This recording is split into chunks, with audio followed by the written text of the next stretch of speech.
जब जीवन में समस्याएं नहीं आती तो ये समझें कि आप गलत रास्ते पे हैं। स्वामी विवेकानंद यही कहते हैं। लेकिन आम आदमी क्या सोचता है? वो सोचता है यदि जीवन के अंदर समस्याएं नहीं हैं तो जीवन बहुत अच्छा चल रहा है। लेकिन इसका दूसरा पक्ष भी देखें।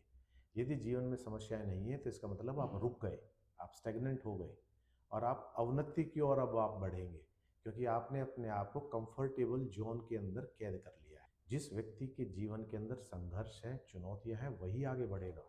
और होता भी ऐसा ही है। जितने भी महापुरुष हुए हैं, जितने भी बड़े लोग हुए हैं, वो संघर्ष करके ही आगे बढ़े हैं। यदि वो भी अपने आप को कंफर्टेबल जोन में कैद कर लेते तो एक साधारण व्यक्ति से ज्यादा कुछ हैसियत नहीं होती उनकी। आज जमाना भी उसको रिकॉग्नाइज करता है। जिस व्यक्ति ने जितनी ज्यादा परेशानियां झेली है, जितनी ज्यादा चुनौतियां और जितना ज्यादा संघर्ष जिसके जीवन में रहा है, उसको उतनी ही इज्जत जमाना देता है।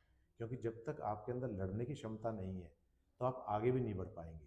तो इसलिए स्वामी विवेकानंद आप सबसे यही आग्रह करते हैं कि ऐसे रास्ते को ना चुनें जिसमें कोई समस्या नहीं है, जिसमें कोई चुनौती नहीं है। क्योंकि वो रास्ता आपको अवनति की ओर लेके जाएगा, आपको गिराएगा, आपको नीचे और नीचे और नीचे आपके स्तर को लेता जाएगा। लेकिन जिस रास्ते में समस्याएं हैं, जिस रास्ते के अंदर ऑब्स्टेकल्स हैं, वही रास्ता आपको आगे बढ़ाएगा।